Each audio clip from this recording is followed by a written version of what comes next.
Welcome everybody to Wyatt Zang's College Football Show. We're here for episode number 43. We are officially live for the first time in like a week and a half.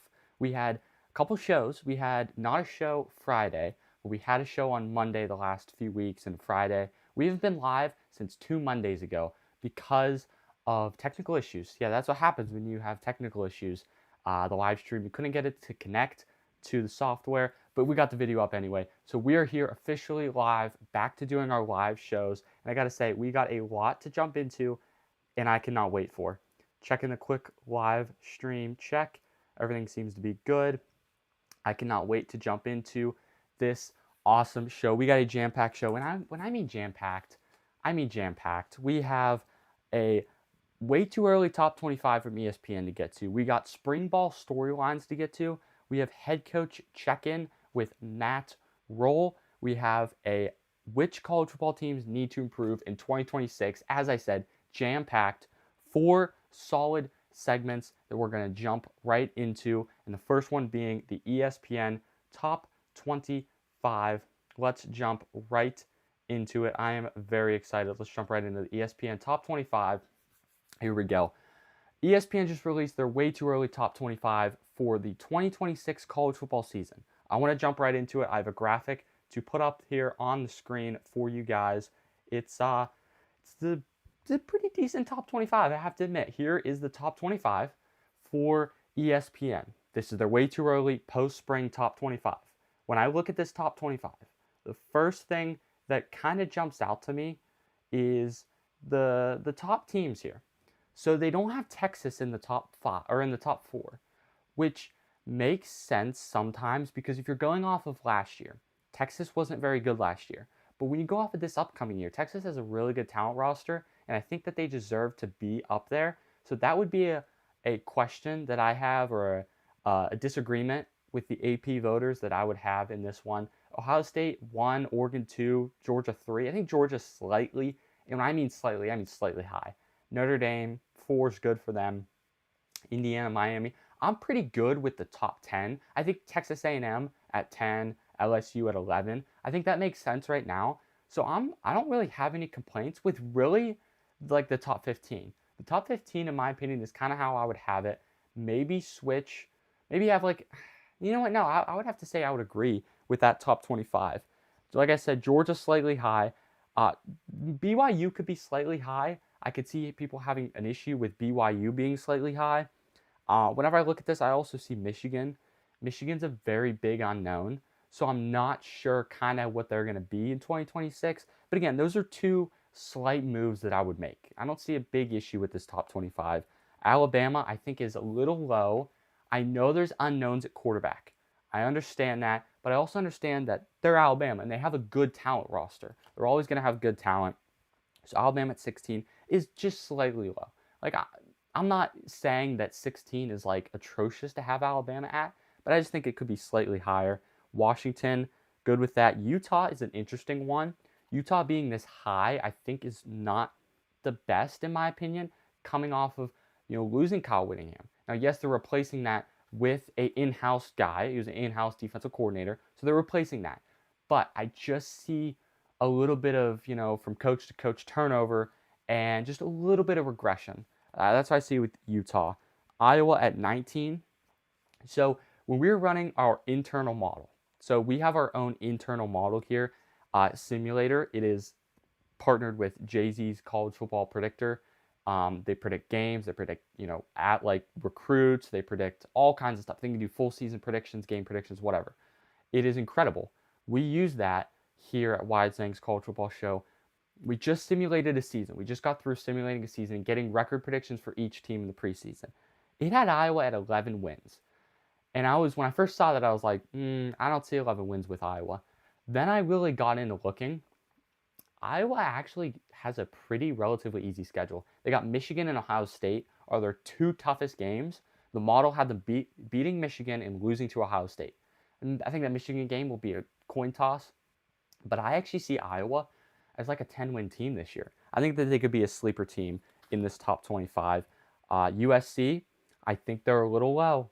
I think they're a little low. Not by much, but I think they could be a little higher, maybe above Iowa and Utah, sitting at that like 19, maybe above Washington, put them at that 17 spot. Louisville and SMU, I actually have them switched in my top 25. I think that SMU is a sleeper team, especially in the ACC. When it comes to sleeper teams, I'm looking at this on the screen here. I think that, now this for some reason has them tied. So you could make an argument that, it's not the worst thing in the world that has them tied. But I do think that looking at it, I would have SMU over Louisville, or SMU over Louisville and Louisville behind them, because I just think that SMU with Kevin Jennings returning is going to be slightly better. But, I mean, it has them 21-21, so tie there. TCU's at 23. I'm interested because I want to know what they see in TCU. I see them losing their quarterback, Josh Hoover. So I see a little regression. And TCU wasn't like close to a top 25 last year. So I'm curious how they have TCU at the 23 spot. I think that they're slightly high. Like I said, I don't think I would have TCU there. 24 is Houston, 25 Tennessee. I don't really have an issue with either one of those. So just recapping the top 25 real quick. Georgia, I think, is slightly high. Texas is a little low, not by much. I think BYU is a little high. I think Michigan is too big of an unknown to have at 14. Alabama is a little low, but they're similar to Michigan, kind of have some unknowns. Utah and Iowa, or Utah's a little high. Iowa, I think, has potential. I would switch, USC down to about that 17 spot. Louisville and SMU, I think, need to switch, and TCU's a little high. Overall, like, those are just small tweaks. I don't have big questions or concerns with this top 25. I think ESPN did a great job. Like I said, some of the top 25s that ESPN does are a little questionable, but normally the AP poll I'm not a fan of, but this I'm actually a fan of. This set of rankings I'm a pretty big fan of. I think I agree, like I said, with most of it. So let me know in the comments which ones you guys agree with. Do you agree with that top 25? Do you think things need to change? Let me know in the comments or in the live chat. I have the live chat pulled up right now, so let me know in the live chat your thoughts on that top 25. It was a decent top 25 in my opinion. All right, that was the good old top 25 preview there. Got a couple decent spring storylines to talk about. Real quick before we jump into that, I normally have like something up on the monitor with our logo to subscribe or whatever. Couldn't get that to work today, but make sure you guys are subscribed to the channel, like the video, comment, whatever, do all that stuff. But here's the thing, make sure you guys follow me on Twitter at Wyatt Zang CFB. Well, I guess it's X. Follow me on X at Wyatt Zang CFB.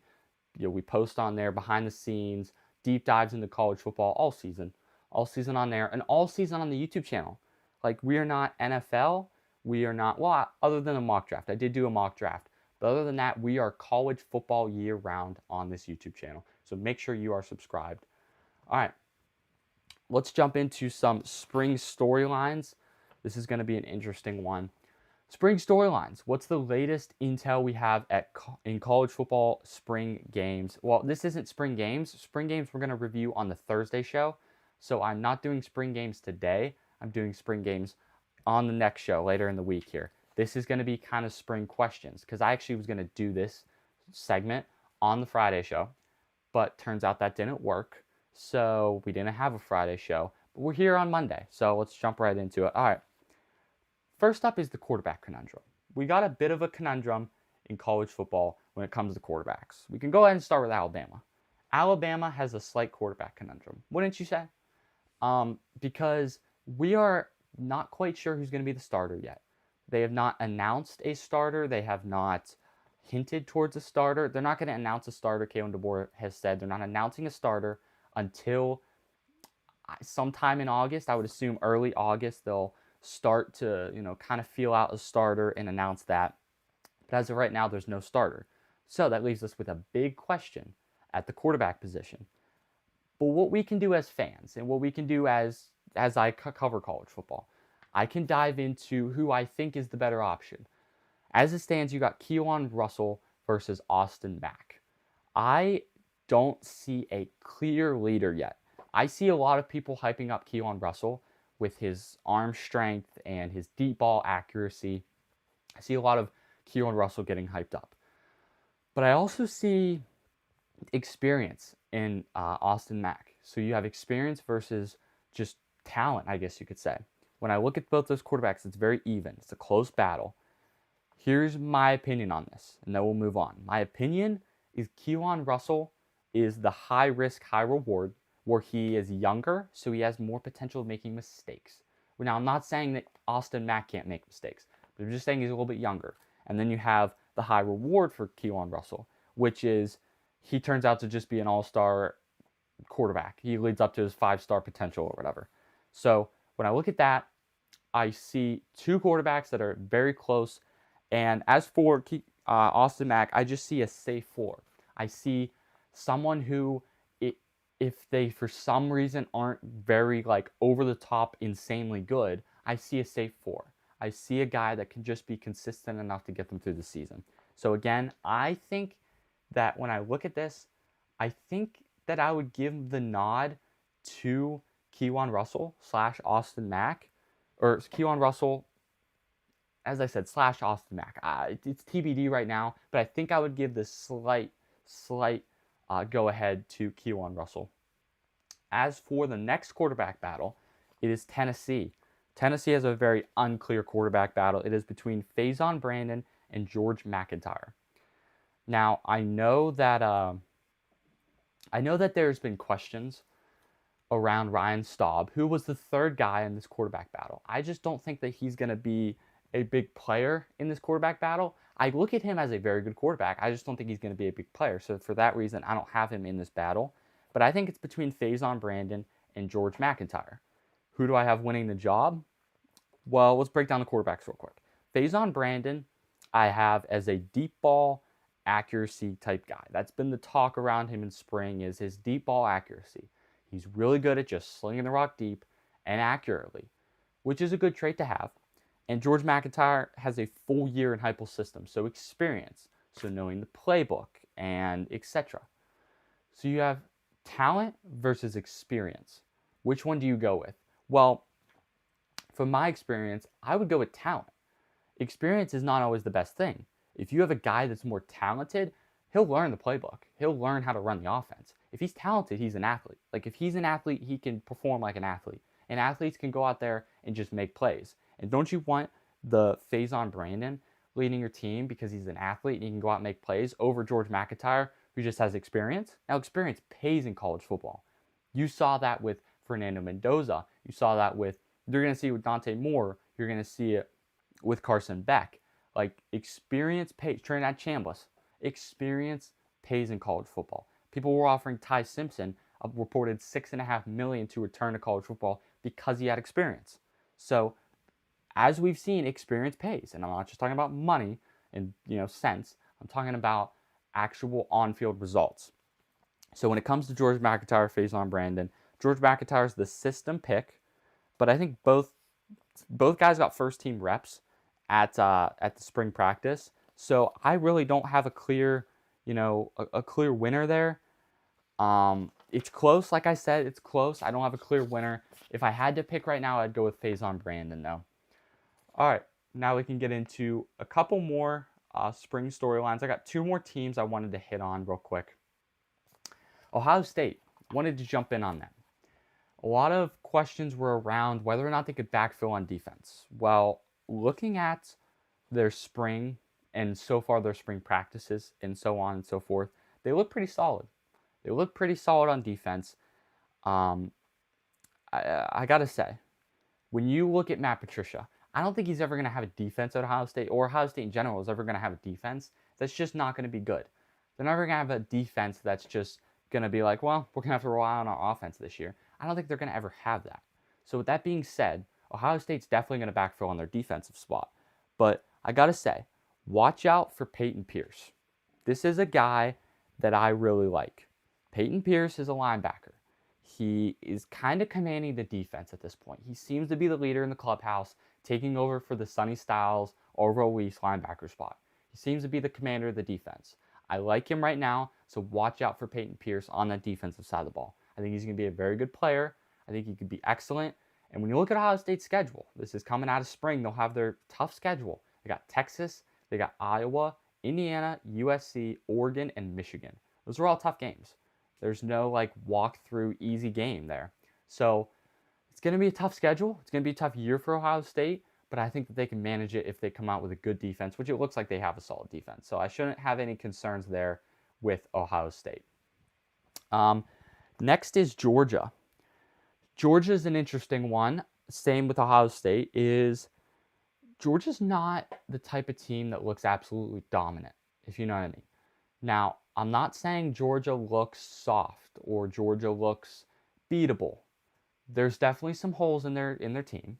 There's definitely some cracks, but there's also definitely some glaring strengths, or I guess you should say not glaring strengths. It'd be glaring weaknesses, and definitely some obvious strengths of this team. Gunnar Stockton returning at the quarterback position.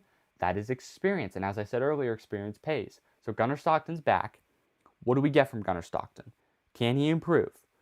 The season kind of hinges on Gunnar Stockton's performance, if you know what I mean. Like, I think a lot of people are basing their prediction off of what they've seen from Gunnar Stockton. You saw David Pollack make his comments on if Gunnar Stockton isn't a better quarterback in 2026, Georgia's got no shot of winning a championship. I think he's just being harsh on Georgia because Georgia's his team. So he wants to be a little harsh on him. He wants to give you the reality of it. He's not cutting any corners, which is what a good analyst does. They don't cut corners for bias. They tell you the cut and dry facts. So I think Georgia is not a bad team. They're not a phenomenal team. They're not like the best team in the country, but I think that they're going to compete in the SEC. I think they'll be there in the end, one of the best two teams in the SEC and one of the, top 7 teams in the playoff. Like, I don't see Georgia missing the playoffs this year whatsoever. So, yes, they don't look absolutely dominant, but they don't look horrible either. Like, they look pretty good. They don't look like vintage Georgia, but they look like Georgia, and they look like a solid team. So that's my full spring takeaways, my full spring intel for you guys. We'll get back on the Thursday show for more intel and updates on spring ball. We're going to get into spring games. It'll be a long, long show. We'll probably have like 20-plus minutes on spring ball and spring game previews and reactions, I guess you could say, on the Thursday show. So make sure you tune in on the Thursday show for that. It'll be exciting stuff. All right. That was spring ball, and that was a top 25. We got 2 fun segments. We got Matt Roll, Nebraska check-in, and we got some college football teams that need to improve in 2026. Which college football teams, which college football teams need to improve? We're going to be getting into that at the end of the show. I wanted to save it for the very end. So let's go ahead and check in on a little Matt Roll, a little Nebraska. Let's check in on a little Nebraska. First, we'll check in on the live chat, see if anyone's getting into the live chat. Not really. Right now, live chat's not really active, but that's all right for you guys. Spring ball. We'll get this channel amped up during the season. All right. Head coach check-in. We are doing this segment where I check in with a head coach each show. So this show, it is Matt Roll. Last show, I think it was James Franklin, who was our first episode. Episode 2 of this series is Matt Roll. I want to jump into Matt Roll in Nebraska for a few reasons. Number 1, the unknowns. Don't you just love a good old unknown in college football? The post-Riola pivot. So Dylan Riola is out. That's a big, big thing to note. So Dylan Riola is no longer the quarterback at Nebraska. He's no longer on the roster. Here's the thing. They have a new quarterback, Anthony Colandrea. He's from UNLV. I assume he's going to win the job over TJ Lateef. But when I look at him, I like Anthony Colandrea. I really, really do. He was rumored to go to Florida State in early, I guess you could say late winter, or something like mid-winter. I don't know. He was rumored to go to Florida State is what I'm saying. That fell through. Florida State ended up getting Ashton Daniels. But here we go. Anthony Colandrea commits to Nebraska. I really, really, really like this fit. I think Anthony Colandrea will fit perfect in Matt Roll's offense. But going back to Matt Roll, because this is a Matt Roll segment, what does Matt Roll have to do this season to have a successful season and kind of just get the hot seat talk out of him? Now, I don't think he's on the hot seat right now, but I'm saying there is talk of, Matt Roll and this and that, and he's not doing this and he needs to do that. There's talk out there. How can we eliminate that talk? Well, his overall record at Nebraska is 19-19. That's not great. That is not great. His Big Ten record is 10-17. Again, not good. His record versus top 25 teams, this is where it gets bad, is 0-6. So you have 0 wins against a team ranked inside the AP poll or college football playoff top 25. That is very, very bad look. That is a bad look for Matt Rhule at Nebraska. Well, what do we need this year? I think we need 9 wins. Now, looking back at the schedule, can we get 9 wins out of the schedule? We got Ohio, Bowling Green, and North Dakota. I think we win those games. Michigan State, I think we pick up another win. That's 4 wins. Can we get a win against Maryland? I think we do. I think we pick up 5 wins. So that's 5 wins already. Start 5-0. Can we get a win against Indiana? I don't think so. I think we'll drop that game, that Indiana-Oregon game, and Washington. I don't think they're going to be able to beat either one of those 3 teams. So that is 5-3. I think Illinois, Rutgers, I think those could be wins. I think you could turn your season into a 7-3. What would that be? 7-3. Is that right? Yeah, 7-3 slash 6-4, something around there, depending on that Illinois game. And then Ohio State, Iowa, I think that'd be tough. I think you could see it, 7 to 8 wins looks likely, but I think we need 9 wins to really eradicate the talk around Matt Rhule. I think 9 wins really, gets the Matt Rhule hot seat talk to kind of simmer a little bit and stop from boiling, because that's really the goal here. Is we just need to keep Matt Rhule at Nebraska, because I think he's a phenomenal coach. Like, I don't think that he's a bad coach. So Matt Rhule at Nebraska, that's what we need, is a solid 8-9 wins, something like that. Just be competitive, be in the top 25. So that's my full check-in for Matt Rhule at Nebraska. Appreciate you guys for just doing this fun segment. Comment down below, though, what coach that you want me to do next. I literally have a wheel on my phone, on my computer or whatever, where I spin it and it gives me a new coach each time. We got Matt Rhule this time, so I wanted to dive in to Matt Rhule. All right. We got some college football teams that need to improve a little bit. That is, we're going to have to redo that intro because I kind of botched that. We're going to have to redo that intro because I cut these up into individual segments, so I like to have a good intro for whenever I cut it up. All right, so here's the end point. Which college football teams need to improve? And I'm talking like need to improve in 2026. I have a good solid 3 teams that we need to really see improvement from. And then I got 2 teams that wouldn't be the worst thing in the world. I got 1 team that wouldn't be the worst thing in the world if they were bad. But let's just say that these teams, all 5 of these teams, really need to just step up their game a little bit. Starting off with the Clemson Tigers. That is right. I think Clemson needs to majorly improve this year. Clemson, well, first off, Dabo's unwanting to change, I think, is starting to catch up a little bit. Wouldn't you say? Dabo Swinney's unwantingness to change is starting to catch up. When you look at their new offensive coordinator, Chad Morris, his former OC, honestly, he's a former OC, but he's now their new OC. He's their new old OC. Garrett Riley is out. I forget. I'm trying to remember where he went. I can't remember where Garrett Riley went. But 2025, they were 7-6. New quarterback Christopher Vezina, I think is how you say his name. I am cautiously optimistic about Christopher Vezina. I think he could be really good, but I think that there could be some, rookie mistakes made. So I'll be interested. Well, I guess he's a 4th-year quarterback, so I guess it's not rookie mistakes, but there could be some mistakes made. That's all I'm going to say. So that's Clemson. I would say they definitely need to improve, that's for sure. Florida State. Florida State's a team that I think 100% needs to improve. There is no questions about that. When you look at Florida State, I don't really see any room for error when it comes to Mike Norvell at Florida State. You look at Norvell's future there. 2024 and 2025, he was 7-17, a combined record. Not good at all. Pretty bad. 2025, they had the Week 1 Bama upset, and they somehow found a way to finish 5-7. So, tough year last year. Norvell's arguably on the hottest seat in the country. That's be my opinion. He's probably the #1 head coach that everyone's talking about potentially getting firing in 2026. And I think he should have been fired in 2025. I love Mike Norvell as a person, but as a coach, I don't think he was ready for Florida State. So respectfully, I don't know if we're going to see him as the head coach much longer at Florida State.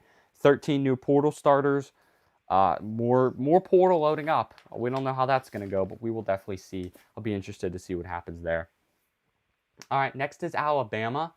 Alabama's a team that is interesting because Alabama is a team we've already talked about. They're 20-8 in their first 2 seasons as as Kalen DeBoer as head coach there. 2 seasons in, he was 20-8. 20-8, not great. 8 losses for Alabama standards is not great. He's definitely not Nick Saban, and I gotta say, I still have confidence in Kalen DeBoer. A lot of people are selling their stock in Kalen DeBoer. I still got confidence in him. There is no Nick Saban 2.0. Yes, you can make an argument that, well, he's just not cutting it. He's just not, like, we'd be fine with 10-2 or 11-2. Well, we haven't got that yet. We've gotten a 10-4 and a 9-4. Like, that's not good enough. And I would agree with you. That is not good enough. So I think he needs to improve, definitely. No real playoff success yet. He's got to have some success in the playoff, or his seat can become pretty hot. So that's Kalen DeBoer in Alabama. Next is Texas. Texas is a team that needs to improve. You have Arch Manning coming back. You have Keon Coleman coming in through the transfer portal. You have Hollywood Smothers coming through the transfer portal.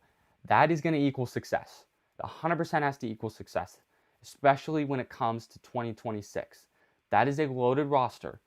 You got Raleek Brown going to be as another running back. So that is a loaded roster. I don't see how you don't have success with that team. Another thing is new defensive coordinator, Will Muschamp. So that's a big improvement. My biggest thing with Texas is playoff success. That's what we need Steve Sarkisian to have. He missed the playoff completely last year after being the number 1 preseason team, having the Heisman favorite.